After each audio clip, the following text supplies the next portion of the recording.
Hello, everyone, and thank you so very much for being here. I'm AJ Hikes, your Deputy Executive Director for Strategy and Culture at the ACLU, and I will be your moderator for today's town hall. I must start by acknowledging that the killing of Renee Nicole Good by an ICE agent in Minneapolis has shaken us in ways that are hard to compartmentalize. This kind of violence is not abstract to us, nor is it new. Renee was killed mere blocks from where George Floyd was killed by a law enforcement official just 5.5 years ago. Losing Renee Nicole Good taps into the fear, the rage, the sorrow, and frankly, a deep exhaustion that comes from watching the same violence repeat itself while accountability feels so often out of reach. This tragedy also sits at the intersection of so much of our work at the ACLU, addressing state-sanctioned violence, advocating for immigrants' rights, calling out abuses of power, all while fighting for the rights that are granted to all of us by the First Amendment. With this news still heavy on our hearts and minds as we mark the 1-year anniversary of Trump's inauguration, we wanted to bring our community together to power our work, to demand that ICE get out of our communities for good, to preview our plans for year 2 of President Trump's term, and to share how you, our incredible supporters, can continue to help. We heard from so many of you as we prepared for the town hall, and we realized that many of us are teetering somewhere between despair and determination. We feel that deeply. And so if that's you, you are certainly in the right place. We received so many questions from those of you who RSVP to this event about several things: holding the executive branch accountable, navigating interactions with ICE, applying pressure to local and federal lawmakers, and perhaps most importantly, how you all, as protectors of our democracy and our freedom, can take action and motivate others to do so as well. Today, we're going to get into all of that and so much more. So please tell your friends, your family members, followers, everyone to join us on this call because we're about to get into all of it. Now, I'm so honored to welcome the speakers that we have for today's town hall: Anthony Romero, our esteemed executive director at the ACLU National Office; Cecillia Wang, the ACLU's National Legal Director; Deirdre Schifeling, the ACLU's Chief Political and Advocacy Officer; and Deepinder Mayell, the Executive Director of the ACLU of Minnesota. I am so honored to work alongside these giants, these heroes, and I'm very eager to hear their perspectives. Let's start with what is top of mind for all of us: ICE's rampant lawlessness in Minnesota and how we are pushing back. Anthony and Deepinder, I am going to pull you all in first. Welcome. Great, AJ. Thank you for having us. Hi, Deepinder. It's great to be with you. All right, Anthony, let's start with you. Thank you. The tragedy in Minneapolis was really a horrifying escalation of the violence and aggression that federal agents have been inflicting on our communities around the country. Of course, as we all know, this is part of the administration's plan, but maybe you can tell us what's our plan. Yeah, I'm glad to talk to you about our plan. Glad to talk to folks about our plan. First off, I want to just say thank you all for giving us your time to joining us for this town hall. The most precious resource any one of us has is our time.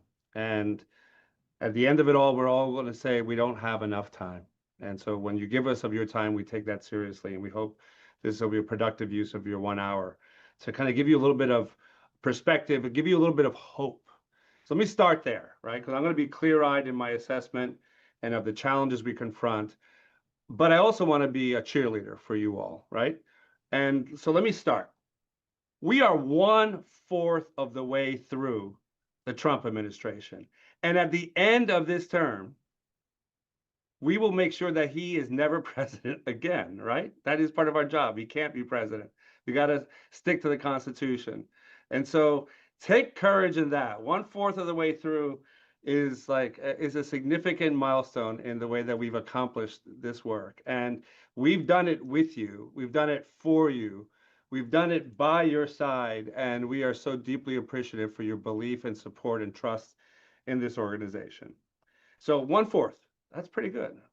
We can go another 3 rounds, no problem. I want to be clear-eyed about what's played out in Minneapolis, and you'll hear more from my colleague Deepinder, who really is one of my favorite people and kind of a hero of the ACLU right now because of how he's anchored our work and our response in Minneapolis and Minnesota. But what's playing out in Minnesota is the same themes that we have seen played out across the entire country, right? In fact, the ACLU puts its challenges into 3 major buckets of work. is the shutting down of dissent and debate, just like they tried to shut down the protesters. And Deepinder talked to you about the lawsuit we brought and some of the ways in which we've stood up for the rights of people to assemble and to protest and to march. The targeting of politically weak groups as a way to score cheap political points, immigrants in particular, the targeting of Somali refugees in Minneapolis, and then the abuse of power and the uprooting of a system of checks and balances. That's nothing more evident than in the murder of Ms. Good at the hands of a law enforcement official who feels that they are above the law. And so what you saw in that one moment, in that one case study, has been the three major themes that we have devoted our energy and our time to at the ACLU. All in, we have filed about 239 legal actions. About 139 of them are lawsuits, full-on lawsuits, like the one Deepinder and Cecillia will talk to you about. And so we have had to meet this aggressive agenda of shock and awe by the Trump administration with an equally shocking and equally awesome, to be honest, response by our part and by our sister groups. And the ACLU does not do this alone. We are part of a larger ecosystem of organizations where we divide up the work and we divide and conquer in that way. So we don't bring all the lawsuits on every set of issues. The arguments today around whether or not the president could remove the Fed individual, the Fed representative, not our case, but clearly important in terms of what executive powers the Supreme Court will grant the executive branch. We will talk to you about our case in a little bit with Cecillia Wang on birthright citizenship, which will be our big Supreme Court civil liberties case that will be up this term. But I want to be clear that part of what we're doing is we're trying to kind of do three things, and it's the title of our report, which I printed out here, that I encourage you all to download or to print out. Defeat, delay, dilute. Right? And here is an effort to throw everything we can, our litigation, our advocacy, our lobbying that you will hear from Deirdre Schifeling about our advocacy and lobbying efforts, to throw as much sand in the machinery of the Trump administration so they don't gain momentum on these important issues that are at the core of the functioning of our democracy. And I think part of that is not just the work of lobbyists and advocates and lobbyists, but obviously the work of ordinary folk who will stand up and say, no, you don't. The people blowing the whistles in Minneapolis, the people going to the No Kings marches that Deirdre will talk to you about, the people attending the Know Your Rights trainings. We've had over 180,000 new people have signed up for our People Power program, which is our online portal for offline activism, where we turn ordinary people into protagonists in the struggle for our democracy. And we have over 84,000 people have attended Know Your Rights trainings that we've conducted. And that's amazing because that is the response from you all. So I will just close, AJ, before you turn it over to Deepinder, because I really do think that people want to hear from my colleague on the ground there and what we've done there. It's a perfect case study on what we've done. The ACLU is on the case. We're doing everything we can. We're mobilizing communities. We're educating individuals on their rights. We're litigating. We're lobbying members of Congress. We're lobbying members of state legislatures and squeezing governors to do the right thing or to avoid doing the wrong thing. But we cannot do this alone. Right? This is not a spectator sport. And that's why it's such an important part that we have our card-carrying members and the people on this town hall take action with us. You can be sure that we will do our best, but our best is not going to be good enough unless you join us. And so that's why I'm really looking forward to the conversation and the questions and the further work. But I turn it back to you, AJ, to turn it over to Deepinder. Thank you, Anthony. Coming through with a healthy dose of optimism and realism there. We appreciate it. 239 legal actions, my friends, is nothing to thumb your nose at, right? Especially when 139 of those our lawsuits. That is absolutely extraordinary work. And as Anthony reminded us, we're a quarter of the way through, and we can certainly go 3 more rounds. So that's what we're up against. And we have to also acknowledge that this is a massive task. It's often overwhelming, and we can't really, we don't want to understate that fact. We need you. We truly, deeply need you in this fight. And so we're so grateful to have our ACLU supporters here and ready to answer the call. So, Deepinder, as Anthony has already stated, you and your team at the ACLU of Minnesota are truly heroes of ours. I know that you all have been working around the clock. So first, we are so grateful to you for joining us today and for making the time. Minnesotans have certainly seen and experienced an overwhelming amount in these last few years. Certainly the recent killing of Renee Nicole Good, but also George Floyd, the attacks on Somalis that Anthony just mentioned, and so much else. I'm hoping you can give voice to what you're experiencing and doing on the ground. It also looks like we're seeing both a doubling down by ICE and a powerful resistance that's building up at the same time. So perhaps you can give us a bit of an insider's look. Absolutely, absolutely. Thank you for taking the time, and thank you for everyone for joining us. I want to also acknowledge the death of Renee Good. Families without a mother, a spouse, and a child, and I really want to center that. The day-to-day reality here, since hundreds and now thousands of mass federal agents have descended on our state, it can be pretty dark. Agents have stormed our parks and schoolyards. They've blocked our streets. They've barricaded store parking lots. They've thrown tear gas in front of our homes and schools. And while many Minnesotans are out there peacefully protesting, many others are afraid to leave their homes. Parts of our cities look like a ghost town. And the very presence of federal agents make people terrified to go about their daily life. I can tell you that our immigrant neighbors, many of them have not left their home in days. Going without even the most basic activities like buying groceries, picking up prescriptions, or going to work. But that is nothing new to everyone. Everyone has been seeing that. Everyone has seen that. We all know that is best understood as part of a broader pattern of brutality that has been well documented in court after court across the United States, in litigation that the ACLU and its partners has brought. And that is one part of the story. The other part of the story is the incredible resilience of this community that has been tested over time. And it's not something that you'll fully hear about in the news. But we're a small state. Our metro area is about 4 million people. From the murder of George Floyd to the killing of our state representative Melissa Hortman and her husband last summer, to the targeting of our Somali community, we are tested in a way that gives us a great deal of grit and resilience.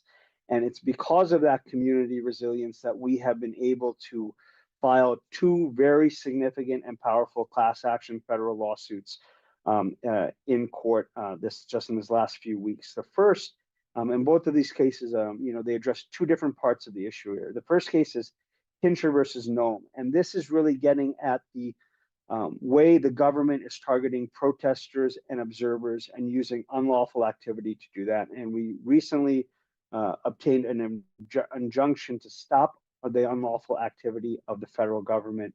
And everyone had seen this. We're talking about wild use of pepper spray, indiscriminate pointing of semi-automatic weapons, and the deployment of tear gas in neighborhoods. The second case, Hussein versus Nome, really zeroes in on the group of people that ICE says that they're going after, right? The immigrant populations that they're targeting, and is about warrantless arrests and racial profiling. So the Fourth Amendment protections in our Bill of Rights. And it's not just immigrants, right? It's important to remember the majority of Laotian, Hmong, and Somalis here in Minnesota are United States citizens.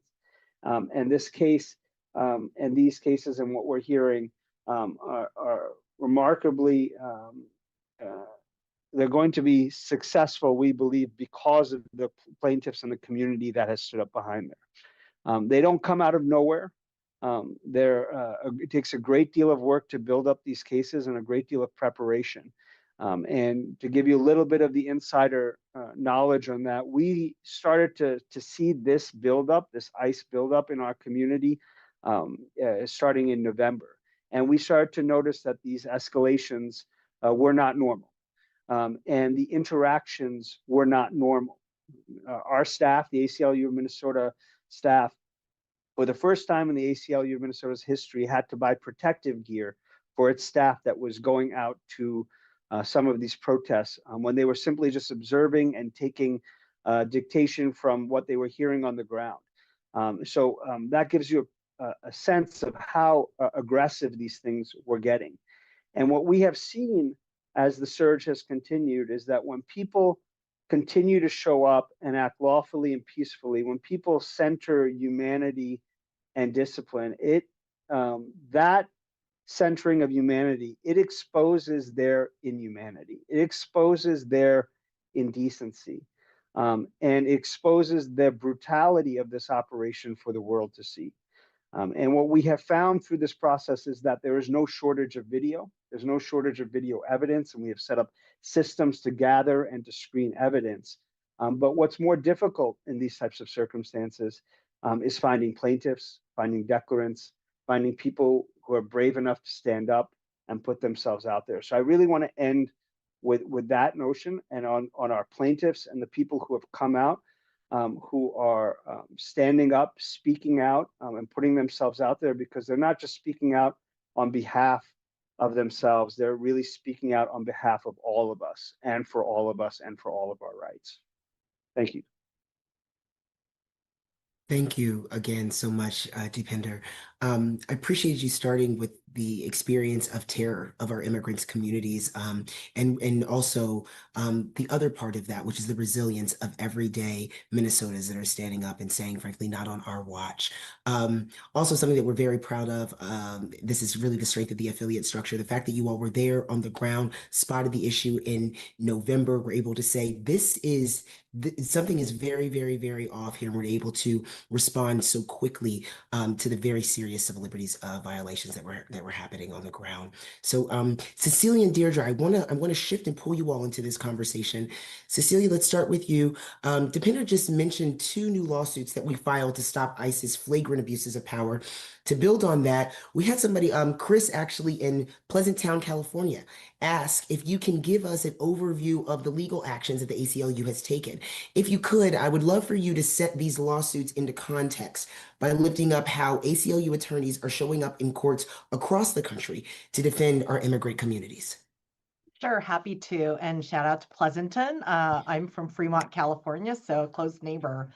So look, first, I just want to express so much gratitude to Deepinder and all of our colleagues at the ACLU of Minnesota and all the Minnesotans who are responding with such joy and resilience and grit, as Deepinder said, with whether it's a lawsuit or protest, and lifting their voices in protest and song. Tincher and Hussein, the 2 cases that Deepinder mentioned, are among over 100 lawsuits that the ACLU has brought since January 20th, challenging unlawful immigration policies and actions by the Trump administration, with additional cases that arise out of the Trump administration's unlawful federal policies suppressing protests against those unlawful immigration policies in Los Angeles, Chicago, Portland, Oregon, as well as the Twin Cities. So I'll give you an overview of what those cases look like. We've got about a 70% success rate in obtaining relief from federal courts. As Anthony said, our strategy of defeating, delaying, and diluting the Trump administration's unlawful actions. What that actually means in terms of litigation outcomes is a court order that gives us a win, a court order that gives us a temporary block on the policy that we're challenging, or in some cases, the Trump administration just stopping its unlawful conduct after we filed a lawsuit. Many of these cases that we've brought, over 100 now, just relating to immigration, are on behalf of a single individual, a non-citizen whose rights were violated, which is often the most direct way to prevent harm, but also is a way to establish legal precedents in our favor. So the strategy includes many, many individual cases, as well as larger systemic cases that you've probably seen in the news. We've scored many victories, including against birthright citizenship, Donald Trump's false invocation of the Alien Enemies Act to detain and deport Venezuelans to a gulag in El Salvador, the targeting of immigrants for detention and deportation because of their First Amendment protected speech, warrantless and unjustified arrests by Customs and Border Protection and ICE, ICE's use of race and ethnicity as part of a profile for arrests, numerous cases we've brought challenging the deletion of student visa records. Remember several months ago when President Trump tried to throw into doubt the status of international students around the country in every community around this country. We've challenged successfully courthouse arrests through filing individual habeas corpus petitions to get people out of detention when they were arrested simply for showing up as directed for a hearing in their deportation case. We've successfully challenged the continued detention of people who've posted a bond as ordered by an immigration judge, or the detention of people who got a visa or other immigration relief, so they were lawfully in the United States, and yet the Trump administration continued to keep them in an ICE jail. We've successfully challenged the inhumane conditions at ICE detention facilities, including challenges around the so-called alligator Alcatraz facility, deliberately designed to be cruel, and the Broadview Center outside of Chicago and California City in Kern County, California. And we've brought many individual cases to follow up on ICE raids in places like Nebraska with habeas petitions seeking the release of individuals. I'll end by saying, like other politically vulnerable minority groups, as Anthony mentioned, immigrants are the canary in the coal mine, always have been. How a nation treats its newcomers is a test of its commitment to due process, fairness, and fundamental equality of opportunity. And we are beginning to see now in Minnesota and around the country the ways in which immigration enforcement and bad treatment of non-citizens begins to erode the norms of a free country beyond the treatment of non-citizens. The Trump administration's false and thoroughly debunked smears about voter fraud by non-citizens, for one example, has pushed us toward a papers, please society, which includes demands to blue states for unredacted state voter databases, which carry serious privacy risks for American voters and ultimately erects barriers to U.S. citizens' voting rights. Litigation alone will not stop this administration from these unlawful acts, but it's an essential part of how we respond as Americans to ensure that federal agents and government officials, including the president himself, are not above the law. Thank you, Cecillia. The canaries in the coal mine being our immigrant neighbors and the way that we treat them. Thank you for that reminder, Cecillia, and also for coming through with some of the good news, right? Reminding us that the ACLU is on top of this, from everything from the way that these raids are happening to the conditions of confinement. We are there. And a 70%, nearly 70% success rate where we're winning, delaying, blocking in this particular climate and context, that is not data that we can just glaze over. I want to lift this up to remind us that amidst the despair that we named at the top of this call, that we often feel when we're watching the news and we're taking in all of these events, that we are still fighting and we are winning. And as Cecillia just reminded us, it's not just litigation that wins the day. We have to always lift up the power of the people. And so for that, Deirdre, many of us were feeling so frankly encouraged and inspired by the way that people around the country are speaking up and saying, not on our watch. Alongside the ACLU's work in the courts, you are mobilizing our people power and playing a leading role in the organization with more of 1,000 protests that took place just last week. Please tell us what's new, what's next, and how we need to keep our foot on the gas. Yes, well, thank you for giving me the opportunity to speak to that. It's been so inspiring to be part of and be a witness to and a participant in what is really a tremendous backlash to ICE enforcement from the public. You know, right now, public support for the Trump administration's immigration enforcement is at 31%. 31%. This is an issue that was his biggest strength a year ago. This was the thing that he was elected on, immigration enforcement. And the public has thoroughly turned against what they're seeing in Minneapolis and around the country. So all of this ramped up ICE enforcement is really making people across the country feel, I think correctly, less safe and less free. People are horrified, they're outraged, and they're organizing in response. We at the ACLU are pushing on all fronts. The weekend after Renee Good was murdered, we, with our partners, stood up a coalition called ICE Out for Good. And we organized 1,200 peaceful protests against ICE around the country within 48 hours. We've trained, as Anthony mentioned, tens of thousands of people in Know Your Rights so that they are ready to take part in those protests. And we distributed pins to celebrities who were attending the Golden Globes that same weekend that also said ICE Out for Good to demonstrate their opposition. We reached out to elected officials in states across the country to tell them to pass legislation to protect immigrant communities. And right now, at this moment, we are urging Congress to vote no on allowing any more funding for ICE and to demand accountability for what these ICE agents are doing. We are really in a movement moment on this issue. As Anthony mentioned, our ACLU People Power volunteers have grown by leaps and bounds, almost 200,000 this year alone. We're working with parents who are organizing to protect their kids' classmates, PTA signal groups, all kinds of, actions outside of school events. We're working with neighborhood groups who are protecting their neighbors, the whistling that was mentioned before. And we're working with our affiliates in every state in this country to pass laws to protect immigrant communities.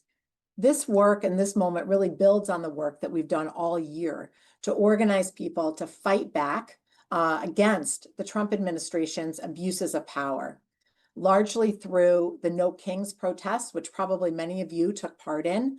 Together with our partners, we've organized more than 6,000 protests this year alone. So we are truly in a movement moment, and we must continue to demonstrate loudly and clearly that the American people are not on board with this cruelty towards immigrants and the militarization of our cities. They are not on board with the world that Deepinder described so eloquently, what it's like to walk around Minneapolis right now. They are not on board with that. And we know that the best way to protect our freedom is to act free, to protest, to speak out, to tell our elected officials to use the power they have to protect us. That's exactly what we'll continue to do, and our numbers are growing by the day. A movement moment is exactly what this is, Deirdre, and we are all a part of it. Love you lifting up the ICE Out for Good protest, the pins, pushing our elected officials to do their jobs and protect our communities and stop funding for ICE. I, in particular, have been very heartened by stories of parents who are organizing meals and resources for their neighbors who are afraid to leave the house. It's just an example of the fact that we've got us. We've got us, and we will take care of our communities no matter what, especially in these terrifying moments. So thank you for that, Deirdre. I'm going to turn back to Deepinder. I'm not going to keep you long because I know you have to get back to your team, but just before you leave us, we are all so committed for showing up for Minnesota and demanding ICE Out for Good. In fact, perhaps the most common question that we received ahead of our town hall from our community is, what more can I do? So with a nationwide audience on this town hall, how can we help? Thank you. And I've heard that. And, the answer, it's not a mystery, right? It's about how to build power in a moment where we're trying to build power desperately. And there's not a mystery to this. Find your people, find your voice. You can't do nothing. You can't do everything, but you got to do something. And it's really important for you to do that, because that's where true accountability comes from. And if you really think about it, about where accountability really rests. And when you have that broad power, when we build those broad coalitions, the result is that these policies, they become untenable. They become operationally untenable, morally untenable, and politically untenable. So, again, find your people, find your voice, know your rights, and do something. Thank you. Thank you again so very much, Deepinder. Find your people, find your voice. You can't do everything, but you got to do something. I know that's right. Deepinder, we are so grateful for your leadership. Thank you again so much for taking the time to join us. I have to stress what we've heard so far. We have to keep showing up, my friends, because our neighbors' lives very literally depend on it. Because silence and inaction allow injustice to continue, and we will not be having that. We all have a role to play. And make no mistake, as you have already heard and you'll hear more of, we are absolutely having an impact. Anthony, you mentioned at the top of our call the release of the report titled Defeat, Delay, Dilute, ACLU versus President Trump. This is about the organization's successes and challenges against the Trump administration in this first year of the second term. What key lessons are you taking from 2025 and how are you building on them for year two? Yeah, thanks, AJ. And I think Deepinder covered it. I mean, most importantly, we've got to take stock of where we are making headway, right? I mean, part of what gave rise to this report was that I was going around the country. I was in Kansas, I was in North Carolina, I was in Missouri. And a lot of those places, folks would be kind of somewhat sad and say, oh my God, all is lost. And I remember having to give the kind of the pep talk. And I also wanted to come back and do the research on how it is we're doing. And we're doing really well, right? I'm not gilding the lily. I'm not selling the Brooklyn Bridge to any of you. It's right behind my shoulder here in the river across the way. It's going to stay right there. It doesn't belong to any one of us. But I am telling you that even though the president has signed 225 executive orders thus far, almost 5 times the number that he signed in this first year in the first term, we have met that challenge. And think about the gestalt in the country about right after January, February, March. Remember Elon Musk with the chainsaw and Doge and all of that. Think of that momentum that they had, the wind at their backs, and think about the wind at our backs that we feel right now. There is a growing tide of opposition. Deirdre is exactly right. The polling numbers tell us that. I feel it in the pendulum that has begun to stop and that's going to begin to come back in this direction. I think it will have a lot to do with the litigation you'll hear about in birthright citizenship, which Cecillia will talk to you about. We're going to win. Cecillia is going to kick butt in the Supreme Court. We are going to win that case. And that is going to be the inflection point in end of June, 4 months before the midterms election, when the ACLU, as the lawyer in the court arguing the case, us and our co-counsel, but us, Cecillia, will say, no, you don't, right? Think about that momentum. You will feel the pendulum stop and then rock back. And I think you're seeing it now. And part of what we did in this report, and that's why I want to put the numbers in front of you, the success rate, 64%, dilute, defeat. We also have almost a 30% success rate in front of Trump appellate appointees, right? These are Trump judges on the appellate bench, and we still win in over a third of the cases, almost a third of the cases. So I want to make sure that folks know that, we are making headway, and I think that we can really do it. The final thing I will say is that this administration is going place by place, city by city, blue state from blue state. And that's where the ACLU's on-the-ground presence is so critical. Deepinder is our guy in Minnesota, and we're so lucky. He comes from the immigrants' rights field. He's seasoned, he's calm, he's thoughtful, he's aggressive. You saw it all, right? But Deepinder also picked up some of the lessons from his colleagues in Los Angeles when the president deployed the National Guard and the troops in Los Angeles. He picked it up from his colleague in Washington, D.C., from our D.C. affiliate. He picked it up from our southern affiliates. The fact that we have an on-the-ground network of offices so that I don't have to get on a plane to go to Minnesota to figure out what the hell's going on. I just pick up the phone, I call Deepinder, I'm like, okay, what do we need to do? How are we going to do it? And the fact that we're able to learn across these different geographies, wherever Trump goes, Wherever they deploy the ICE and the Department of Homeland Security, the ACLU is already there. And that's something that we have built together. And that's what gives me the ability to sleep well at night, knowing that I don't have to answer all the calls myself. Yes, Anthony. I thank you. You're rallying the troops right now. I know often we're feeling that all hope is lost, but that is not the case. It's so important to lift this up because day to day, my God, is the news overwhelming. And there's a lot of despair, but that is not the whole story. Then that is not the whole story. The pendulum is swinging. You heard it here first. You heard the team spirit that we have for Cecillia and our birthright case. You heard it here first. We are going to win that one. And of course, always lifting up the strength of our affiliates, boots on the ground in every single state. This is unique to the ACLU. We are everywhere you want to be, child, more than MasterCard. All right, so I'm going to get to Deirdre. I got a question for you and bring you back in. I am really interested in Deirdre. I'm gonna ask you to keep it a little tight because I got to keep us moving. How are you hoping to replicate and scale the successes of 2025? So similar to the question that I have for Anthony, but talk to me about our organizing, our mobilizing. How are we going to scale this? Yeah.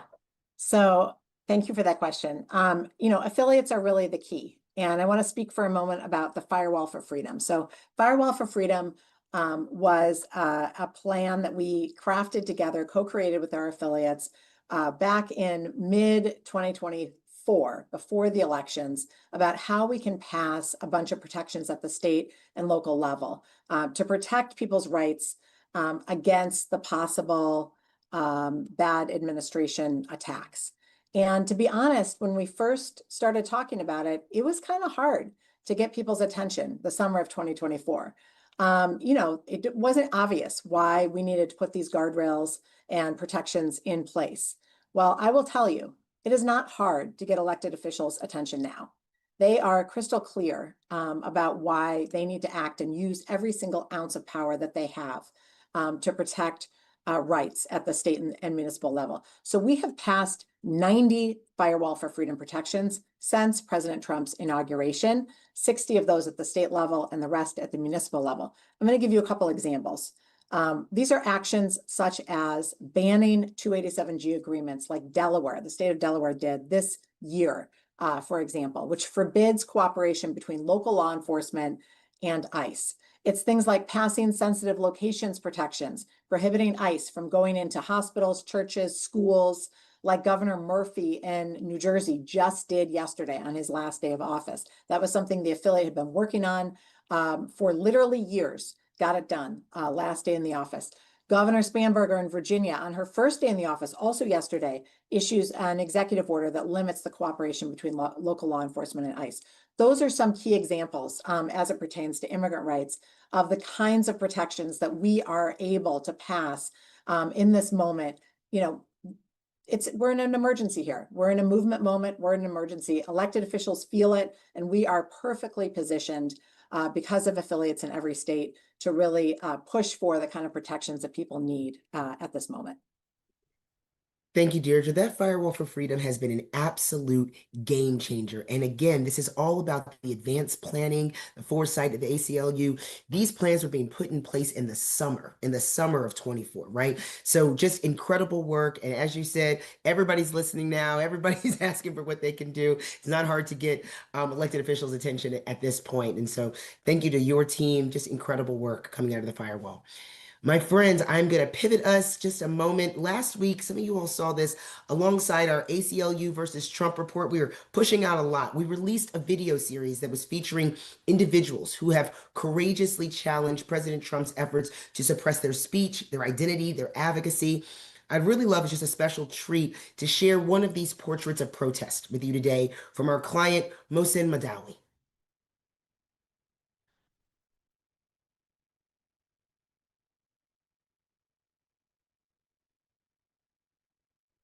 Because we have a strong belief in the Constitution, there is no fear that can shake us. When I went to my citizenship interview, I was arrested to spend 16 days in prison. Instead of walking out with my citizenship, I walked out with my hands cuffed.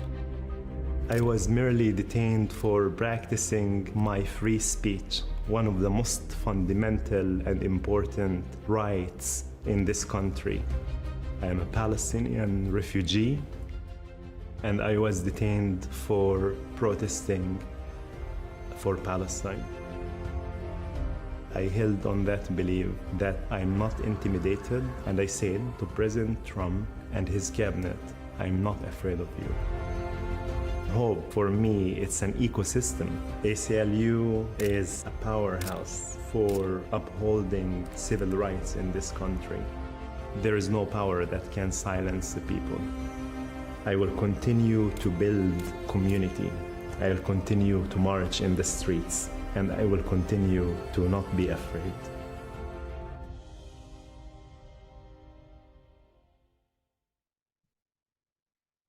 We are so honored to work with Mohsen, a true champion of free speech. I have to just repeat what he said. There is no power that can silence the people. Mohsen Madawi's case is one of those 139 lawsuits and 100 legal actions that the ACLU has taken since January 20th of 2024. And I'd like to 2025. And I'd like to talk about the very case that we filed, birthright citizenship. Cecillia, this administration has made birthright citizenship a defining issue literally since day one. And now this bedrock right heads to the Supreme Court with you arguing it, and we could not be prouder of you. We are so excited. We got all the team spirit for you.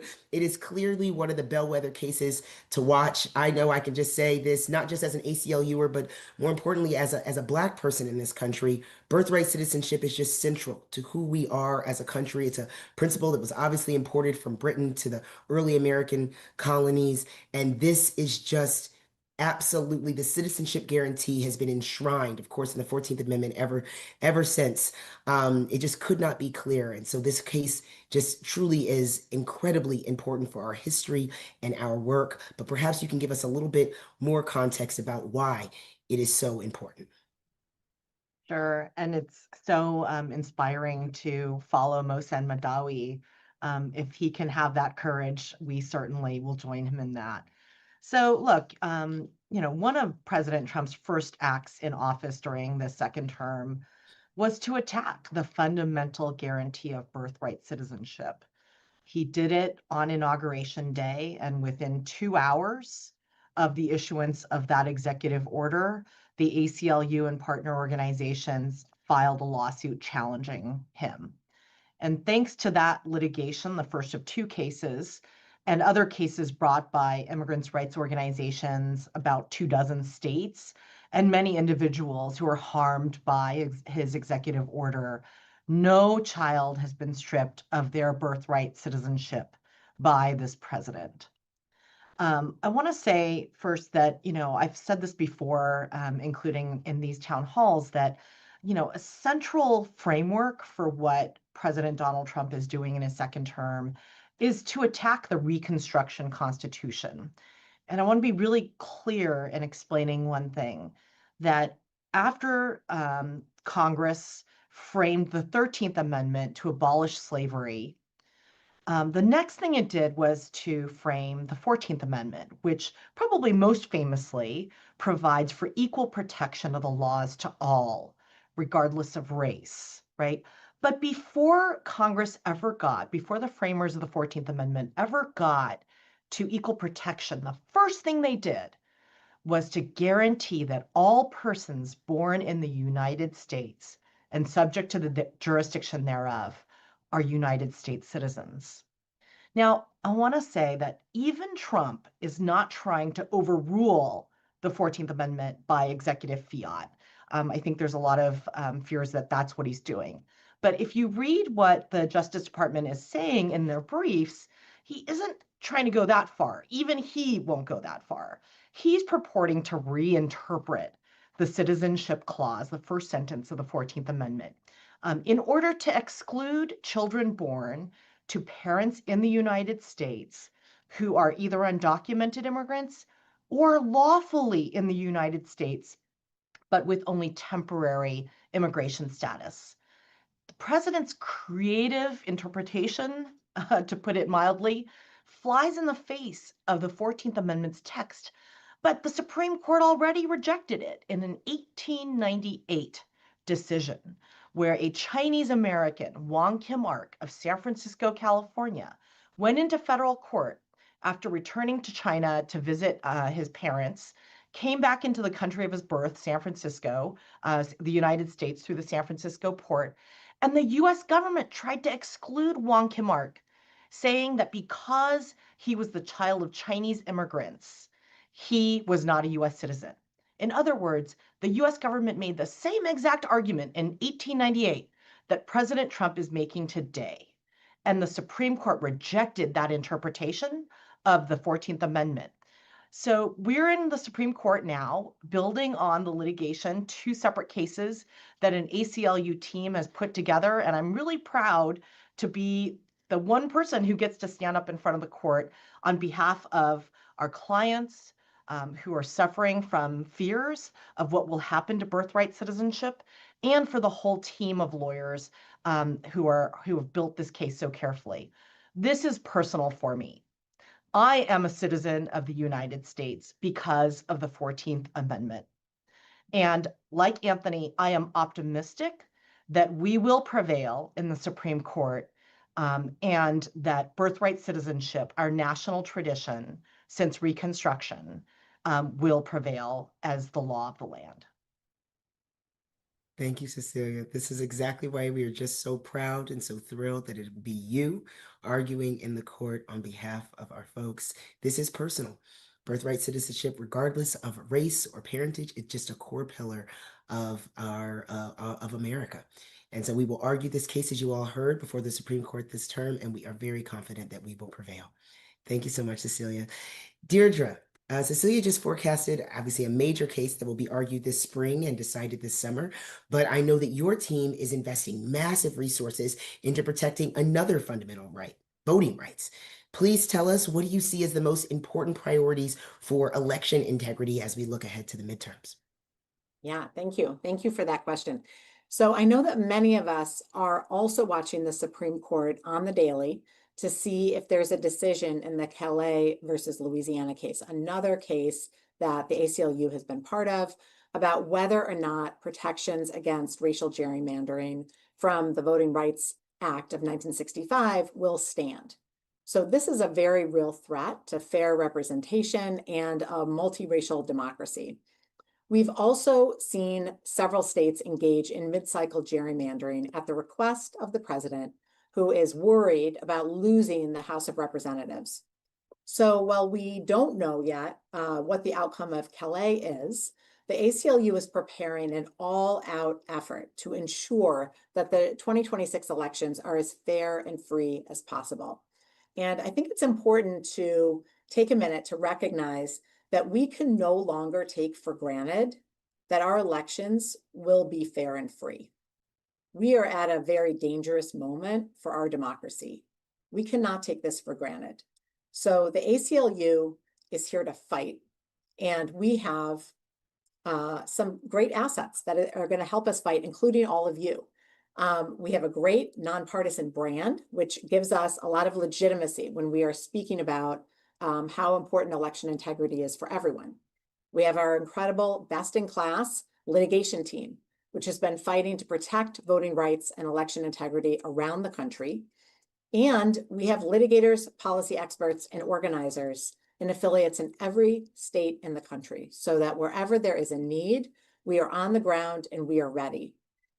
Adding into all of this is the National Election Safeguarding Program that we are going to run this year.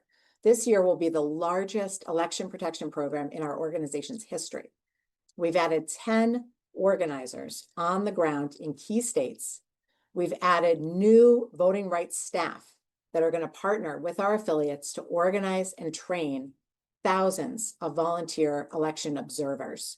These are volunteers who really see their role as ensuring that people in their state are able to register to vote freely, to have their vote fairly counted, and to have the results of their vote respected. So this program really is coming in 4 phases. The 4 phases are fight, win, prove, enforce. So fight, meaning fight for every eligible voter to freely vote. Win, a fair and free election. prove if there was election interference, to prove it and address it. If there wasn't, prove that the elections were fair and free, and finally enforce the true result of the election. So at every stage, we and thousands of volunteers will be there working to make sure that the elections are fair and free, and holding people who are trying to subvert those elections accountable. This could look like election observing. It could look like observing the count, observing the certification. It could also look like mass demonstrations and calling on elected officials to use their power to intervene, to ensure that we have fair and free elections. Get your Secretary of State on speed dial. So whatever is needed to make sure that the true election results are upheld and enforced, and that the rightful winner of the election is seated. So that is our election safeguarding program in a nutshell. Fight, win, prove, enforce. I think I got it right here. That's right. That's right. Okay, that's what's up. Fight, win, prove, enforce. Yes. It's gonna be locked in as we approach the midterms. So we have so many ways to get involved. I love that you're always coming with the concrete kind of tactical solutions here, Deirdre. I'm gonna hold you for just one more quick second because we did receive a lot of pre-submitted questions about the election, including one from Amanda in Austin, Texas, who asked, what's the most effective action we can take to help protect our voting rights? Like, what can people do, and how can people like Amanda and others get plugged into this work? Yeah, thank you for that question, Amanda. I love that question. So we need you to volunteer your time, your energy, your networks, and really be part of this election safeguarding effort. You can sign up to join the Democracy Defenders Task Force, which is part of our People Power volunteer program, and it focuses on election protection. We are going to train you, we're going to deploy you, we're going to get you plugged into the work that is happening in states with our affiliates. If you don't live in a state that is at risk of having election subversion, there is still a lot that you can do from wherever you are to ensure that our country has fair and free elections. We will talk to you more about this on our first People Power Action Call of the year, which is coming up next week. It's coming up on Tuesday, January 27th at 8 p.m. Eastern, 5 p.m. Pacific.